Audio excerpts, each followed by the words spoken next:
Un saludo, me llamo Elena Krasutskaya y soy docente de teoría musical.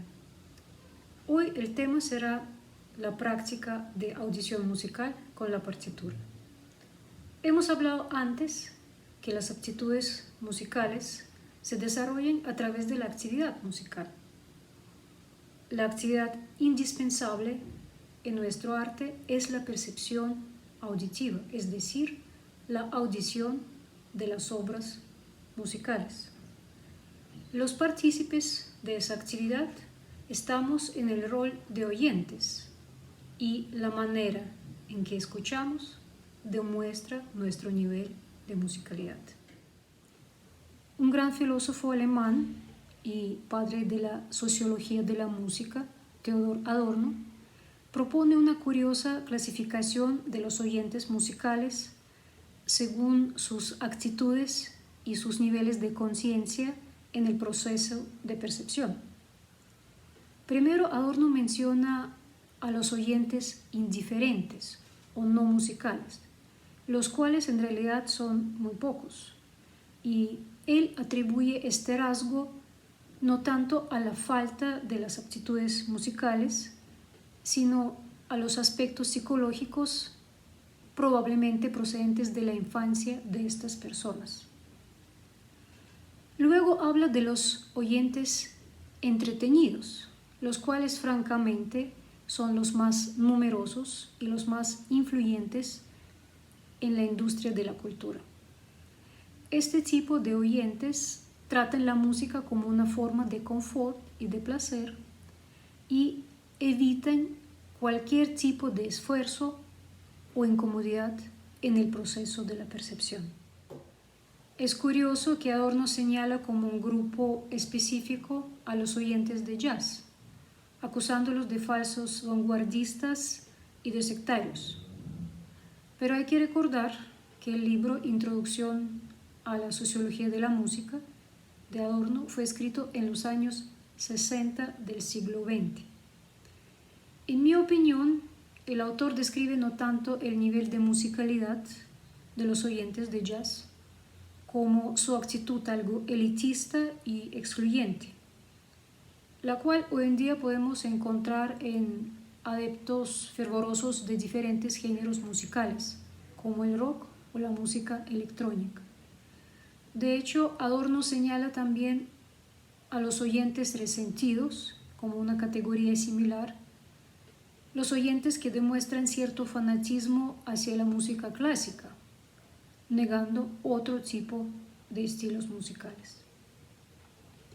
El siguiente grupo son los oyentes emocionales. Son aquellas personas que utilizan la música para liberar sus emociones, pero no van más allá de sentir y de conmoverse. En cambio, los oyentes eruditos o consumidores de cultura son, según Adorno, los aficionados los cuales a la verdadera percepción musical le anteponen todo tipo de información intelectual, como datos históricos y biográficos o juicios sobre los estilos interpretativos, por ejemplo.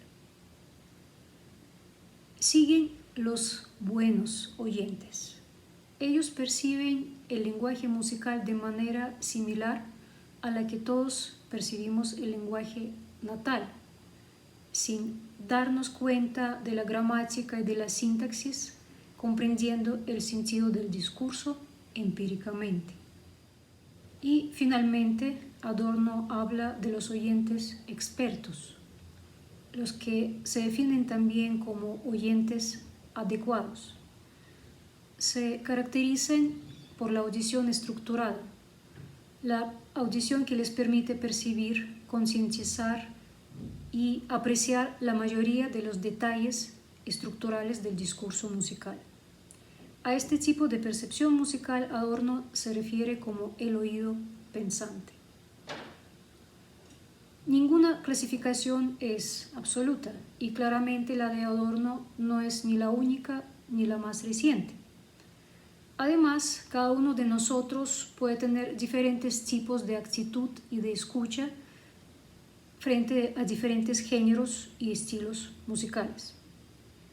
Pero ubicándonos en el contexto de la formación musical profesional, podemos afirmar que siempre somos expertos cuando escuchamos las obras del repertorio clásico universal, o confesamos que no siempre es así, y a veces estamos atrapados en este límite entre los oyentes buenos y los oyentes expertos. Entonces, la práctica de audición con la partitura nos puede servir precisamente de puente hacia la comprensión profesional y hacia el rango de expertos. En la partitura está consignado el texto musical de una obra. El texto musical fue un fenómeno excepcional y de tremenda importancia para el arte musical. Surgió en el medievo, después de siglos de improvisación y de la tradición oral.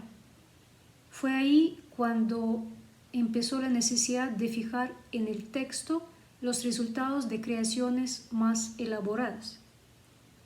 Además, los músicos vieron la partitura como la forma de vencer el tiempo, atesorando las obras para la eternidad.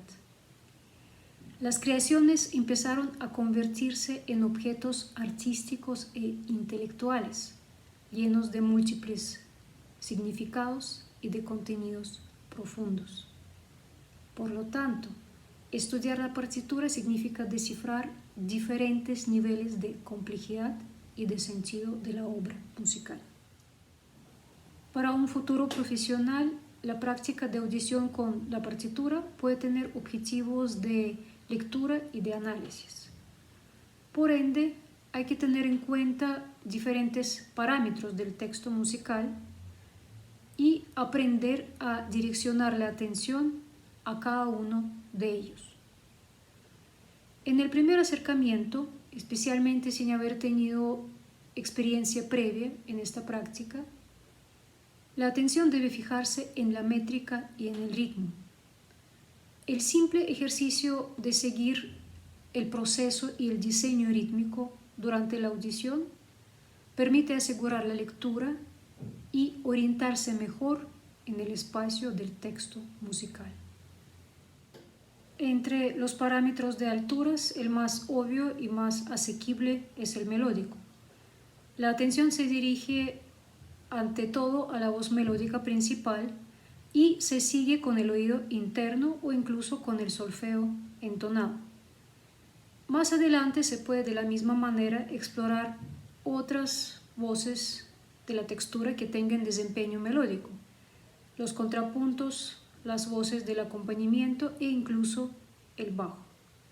Esta exploración permitirá además a fijarse en la organización de la textura y en las particularidades de interacción de las voces.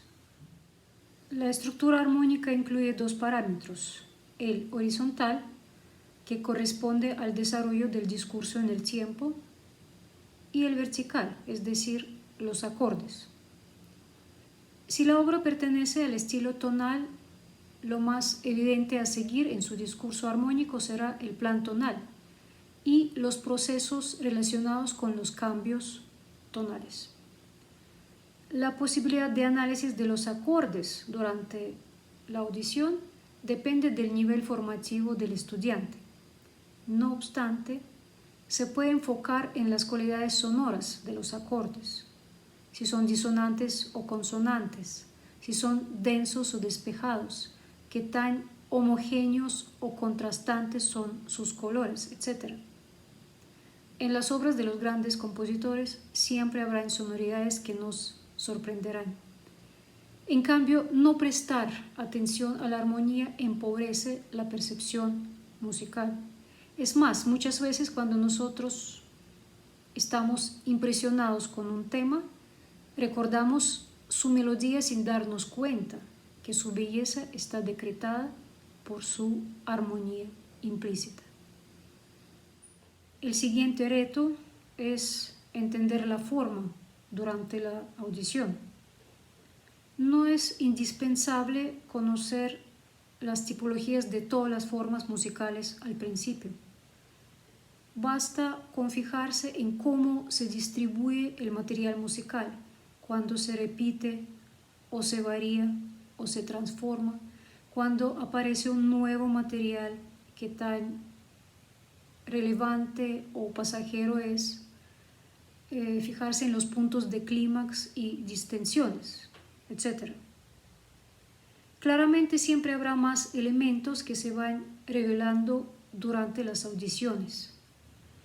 Registros, timbres, orquestación, articulaciones y dinámicas.